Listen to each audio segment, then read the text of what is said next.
sekarang hari bajunya warnanya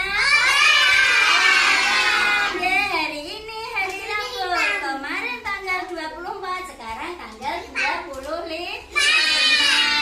Hari ini nanti kita akan belajar. Belajar apa? Belajar apa? Oh iya, belajar mewarnai. Oke, belajar mewarnai. Oke, sebelum kita belajar, kita mempunyai kesepakatan ke kelas. Kesepakatan kelas apa? Kesepakatan kelas. Nah, ayo, tidak boleh mengganggu teman. Terus apa lagi? Mengerjakan tugas sampai selesai. Tidak boleh berbicara sendiri. Oke? Apa tadi yang pertama?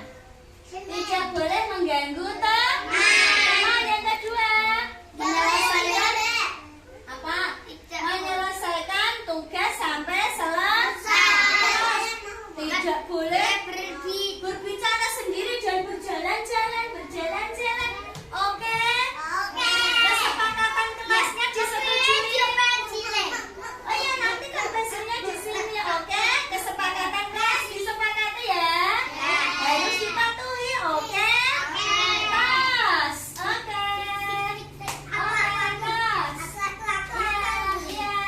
Iya, tas. Kesepakatan kelasnya tas. Ya. Tantangan kan kita hadapi. Assalamualaikum warahmatullahi wabarakatuh. Bismillahirrahmanirrahim. Alhamdulillahirabbil alamin. Wa bihi nasta'in ala umurid dunya wal din. Wassalatu wassalamu ala asyrafil anbiya'i wal mursalin wa ala alihi washabihi ajmain. Amma ba'd. Pertama-tama marilah kita panjatkan puja dan puji syukur atas kehadirat Allah Subhanahu wa taala karena kita masih diberi kesehatan di dalam pertemuan hari ini, Bu. Perkenalkan, nama saya Lisa Rifria Astuti dari TK Pertiwi Samirejo, calon guru penggerak angkatan 7 dari Kabupaten Kudus, Provinsi Jawa Tengah. Kali ini saya akan memaparkan diseminasi budaya positif. Latar belakang dari pemaparan saya adalah yang pertama, salah satu tanggung jawab seorang guru adalah bagaimana mampu menciptakan suatu lingkungan yang positif yang terdiri dari warga sekolah yang saling mendukung, saling belajar, saling bekerja sama, saling tercipta kebiasaan-kebiasaan baik. Dari kebiasaan-kebiasaan baik, maka akan tumbuh menjadi karakter-karakter baik warga sekolah. Dan pada akhirnya, karakter tersebut akan membentuk budaya sekolah, budaya positif sekolah. Seorang pemimpin sekolah hendaknya berjiwa kepemimpinan serta dapat mengembangkan sekolah dengan baik, yaitu dengan menciptakan lingkungan yang positif sehingga terwujud budaya positif. Jadi intinya, antara pendidik atau guru dan kepala sekolah atau pengelola harus saling bekerja sama, harus saling berkolaborasi untuk menciptakan budaya positif sekolah. Ini adalah di lembaga kami TK Pertiwi Samirejo yang berusaha menciptakan budaya positif sekolah. Pengertian dari disiplin itu sendiri adalah disiplin merupakan bentuk kontrol diri, yaitu untuk mengontrol diri agar dapat mencapai suatu tujuan mulai dengan menggunakan nilai-nilai yang ada. Nilai-nilai itu adalah prinsip-prinsip yang dianut oleh seseorang dan dinamakan nilai-nilai kebajikan atau virtues yang universal. Nilai-nilai kebajikan itu sendiri adalah antara lain yang pertama, beriman dan bertakwa kepada Tuhan Yang Maha Esa. Yang kedua, mandiri. Yang ketiga, bernalar kritis. Yang keempat, berkebinekaan global. Yang kelima, bergotong royong. Dan yang terakhir adalah kreatif. Dan dari 6 nilai ini biasanya kita dikenal dengan 6 profil Pancasila.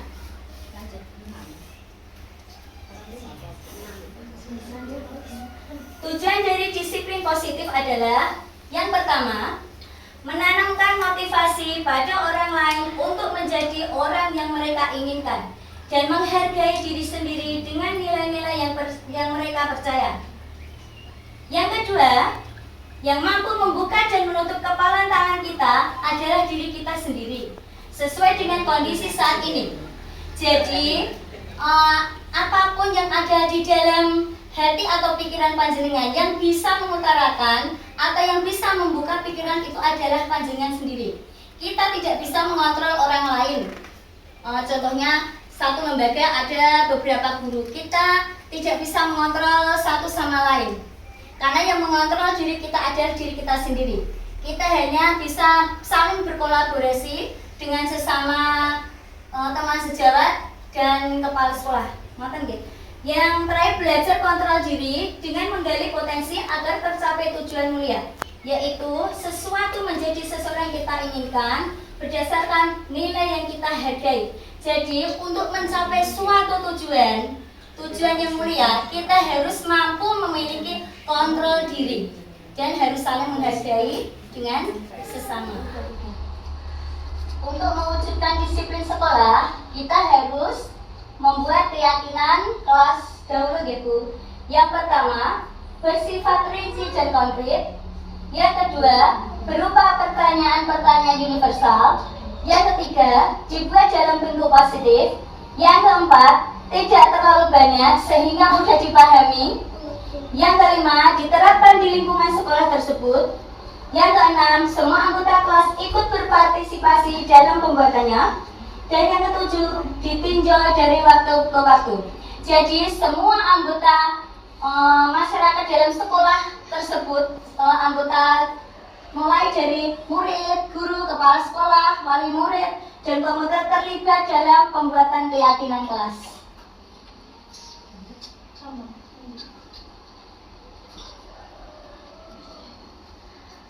Lima kebutuhan dasar manusia yang harus kita kuasai sebagai pendidik atau guru adalah: yang pertama, penguasaan. Jadi dalam diri seseorang itu ada sifat atau rasa ingin menguasai sesuatu, yang mana artinya seperti contohnya adalah saya ingin menguasai suatu pelajaran IT atau mempelajari pelajaran IT, teknologi, karena semakin hari semakin teknologi itu semakin meningkat, Ibu. Jadi kita sebagai manusia, sebagai pendidik, sebagai potret yang selalu ingin meningkatkan pengetahuan kita, kita harus memiliki rasa ingin menguasai teknologi seperti itu. Yang kedua adalah kasih sayang dan rasa diterima. Dalam diri seseorang pasti ada rasa ingin dikasih dan ingin diterima. Contohnya dalam kehidupan kita sendiri, kita pasti ingin diterima di dalam suatu kelompok. Seperti ini, Bu. Apabila kita rasanya tidak diterima oleh salah satu atau beberapa teman, pasti sedih dan boten, Bu. Nah, itu adalah sifat rasa kita yang ingin diterima. Dan rasa kasih sayang, kita ingin disayangi oleh teman, kita ingin dihargai oleh teman. Begitu juga murid, Bu. Murid atau anak kita juga seperti itu. Mereka memiliki rasa ingin dikasihi, rasa ingin diterima. Yang ketiga adalah kesenangan. Jadi setiap manusia atau setiap diri itu pasti memiliki rasa yang namanya kesenangan. Contohnya adalah kenyamanan. Apabila kita tidak nyaman dalam situasi atau kondisi di dalam suatu kelompok, apakah kita ingin meneruskannya, Bu? Tidak, kita pasti ingin keluar dari kelompok tersebut. Itu namanya kesenangan, Bu. Kenyamanan dalam diri seseorang. Anak juga seperti itu, Bu. Apabila di dalam kelompoknya itu mereka sudah berupaya pengen diterima, tapi mereka ternyata tidak diterima, mereka pasti akan kadang ada yang menangis, Bu, anak kita, ya. Nah, itu mereka tidak memiliki rasa yang namanya kesenangan itu tadi. Yang keempat adalah kebebasan. Kebebasan adalah kita pasti tidak ingin dikekang, walaupun dengan peraturan yang ada. Contohnya, Bu, contohnya jenengan pasti ada tata tertib yang harus dipatuhi di sekolah, Nah, jenengan memang itu tata tertib harus dipatuhi, tapi juga jenengan ada yang namanya kebebasan. Kebebasan itu tidak terlalu terikat, tata tertib saja tidak terlalu mengikat akan kebebasan yang jenengan miliki. Jadi kebebasan jenengan itu masih ada, tidak menjenuhkan, tidak bersifat jenuh ataupun memaksa panjenengan. Seperti itu. Yang kelima adalah bertahan hidup. Bertahan hidup di sini adalah termasuk sandang, pangan, dan papan. Lanjut. Nah, ini adalah segitiga restitusi. Segitiga restitusi adalah proses menciptakan kondisi bagi murid untuk memperbaiki kesalahannya, sehingga mereka bisa kembali pada kelompok mereka dengan karakter yang lebih kuat. Ini biasanya kita selalu temukan setiap hari, Bu. Segitiga restitusi adalah bagaimana cara guru untuk menghadapi apabila anak yang bertengkar. Pasti setiap hari ada ya, Bu. Napa jenenge rebutan mainan atau Bu aku tidak diajak bermain, itu pasti ada gitu. Itu nanti kita menyelesaikan masalah itu dengan segitiga restitusi. Lanjut. Teori motivasi. Yang pertama adalah untuk menghindari hukuman. Yang kedua untuk mendapatkan imbalan. Dan yang ketiga adalah untuk menghindari diri sendiri. Yang kedua untuk mendapatkan imbalan dan untuk menghindari diri sendiri ini itu bersifat intrinsik dari dalam kita sendiri. Jadi motivasi dari dalam diri. Yang pertama untuk menghindari hukuman itu termasuk tadi, Bu, tata tertib yang ada di sekolah, contohnya seperti itu. Berarti itu ekstrinsik dari luar. Nah ini itu, Bu, ini yang berhubungan tadi dengan segitiga restitusi tadi, ya. 5 posisi kontrol guru. Kita sebagai guru itu mempunyai 5 posisi. Yang pertama adalah sebagai penghukum. Yang kedua, pembuat rasa bersalah. Yang ketiga, panjenengan sebagai teman. Yang keempat, sebagai pemantau. Yang kelima, sebagai manajer. Nah sekarang pertanyaan tematiknya adalah, dari kelima ini, setiap hari mana yang jenengan lakukan terhadap anak? Yang mana, Bu, yang jenengan lakukan terhadap anak? Apakah sebagai penghukum? Apakah sebagai pembuat rasa bersalah? Apakah sebagai teman? Apakah sebagai pemantau? Atau apakah sebagai manajer? Nah, yang pertama ya, Bu, ya, sebagai penghukum. Nada suara guru yang tinggi, raut wajah tanpa senyum, sifat guru memojokkan anak akan kesalahan yang diperbuat. Hal ini akan membuat anak membenci guru tersebut dan mata pelajaran yang diampu oleh guru tersebut, dan akan membekas pada anak sampai kapanpun. Karena sekolah adalah masa di mana anak mengenal semua yang dilaluinya di saat dia menggali ilmu dan pengetahuannya. Jadi diingat sampai anak sampai besok. Panjenengan pasti masih mengingat waktu panjenengan sekolah dulu. Wah, guruku sing paling galak iku. Pasti ada. Nggih ta mboten? Ya, nggih. Yang kedua lanjut. Kurang cocok Ibu ini nggih. Terus yang kedua adalah membuat rasa bersalah. Raut muka guru sangatlah datar dan bersifat memojokkan anak akan kesalahan yang diperbuat. Dampak pada anak adalah dia akan membenci dirinya sendiri dan mempunyai rasa tidak percaya diri untuk setiap melangkah ke depan dan tidak mampu membuat keputusan sendiri karena dia merasa terpojok di pojokan. Aku kok gini ya, ternyata aku gini ya, ternyata aku gini ya. Jadi dia merasa bersalah, menyalahkan diri sendiri. Yang ketiga adalah sebagai teman. Raut muka guru tersenyum dengan nada suara yang lembut. Dampak pada anak adalah anak hanya akan menyukai guru tersebut dan tidak menyukai guru lainnya. Membuat anak terlalu santai akan pembelajaran, menjadi manja dengan tugas-tugas yang diberikan oleh guru, dan hal itu akan membuat anak kedepannya tidak mampu memiliki rasa percaya diri untuk memilih suatu pilihan. Itu juga sering kita hadapi setiap hari, Ibu. Contohnya adalah pada pra membaca.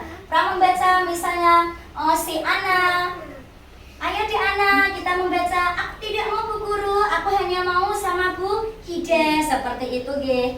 Jadi anak tersebut hanya akan memilih salah satu guru yang dia sukai.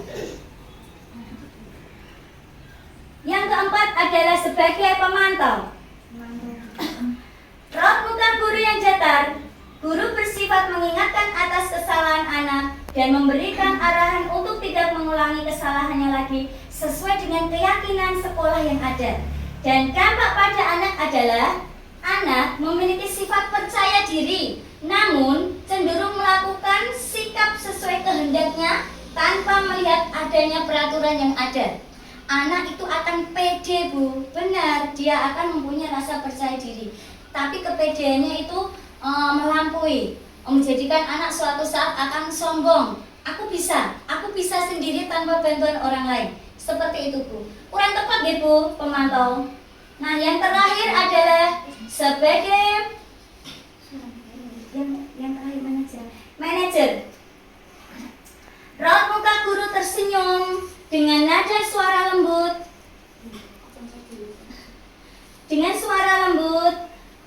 Bersifat mengingatkan keyakinan sekolah yang ada dan meminta anak untuk tidak melakukan kesalahan yang sama.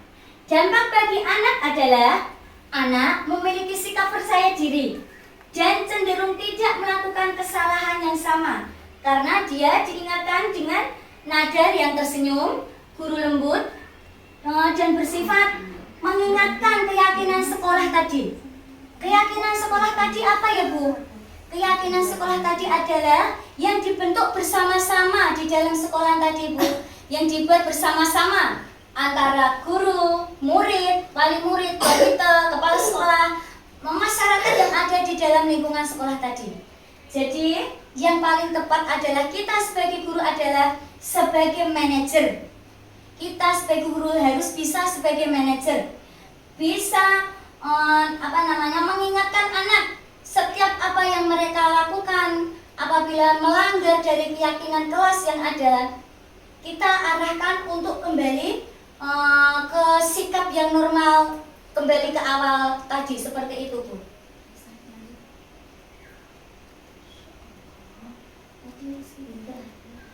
Nah, ini tadi, Bu, segitiga restitusi yang tadi, Bu. Kita segitiga restitusi tadi seperti contoh tadi loh, Bu. Kalau ada anak yang bertengkar seperti itu, Bu. Itu kita nanti cara menyelesaikannya adalah yang pertama menstabilkan identitas. Nah, kita kembali lagi nggih, Bu, ke segitiga restitusi tadi nggih. Cara penyelesaiannya ketika anak ada permasalahan, yaitu dengan cara yang pertama menstabilkan identitas. Menstabilkan identitas itu kita mencari tahu kenapa anak tadi kok sampai bertengkar. Aktor-aktornya itu kita undang. Misal kok yang bertengkar 2 atau 3 atau 4 anak, kita panggil bersama. Nah, terus yang kedua validasi kebutuhan. Validasi kebutuhan kita setelah mereka berkumpul, kita tanyakan permasalahannya itu apa. Tapi kita harus mengingat lagi 5 posisi kontrol kita tadi. Kita sebagai apa, Ibu? Manajer. Kita sebagai manajer di dalam validasi kebutuhan itu nanti kita juga memposisikannya itu bagaimana. Manajer tadi dengan suara yang lemah, lembut. Dan yang terakhir, menanyakan keyakinan kelas atau sekolah yang ada. Anak diarahkan dengan keyakinan sekolah atau kelas yang tadi kita buat bersama-sama. Setelah itu, anak pasti akan bernalar sendiri, Bu. Contohnya, ayah adik, keyakinan kelas di sekolah kita apa tadi? Anak pasti mengingat, oh iya, Bu, kalau bermain tidak boleh saling bertengkar. Nah, keyakinan kelasnya panjenengan tadi itu apa? Oh iya, Bu, tadi aku bertengkar sama si Andi, Bu. Nah, jenengan sebagai manajer harus bisa. Ayo bagaimana sekarang kita sesuai dengan keyakinan kelas.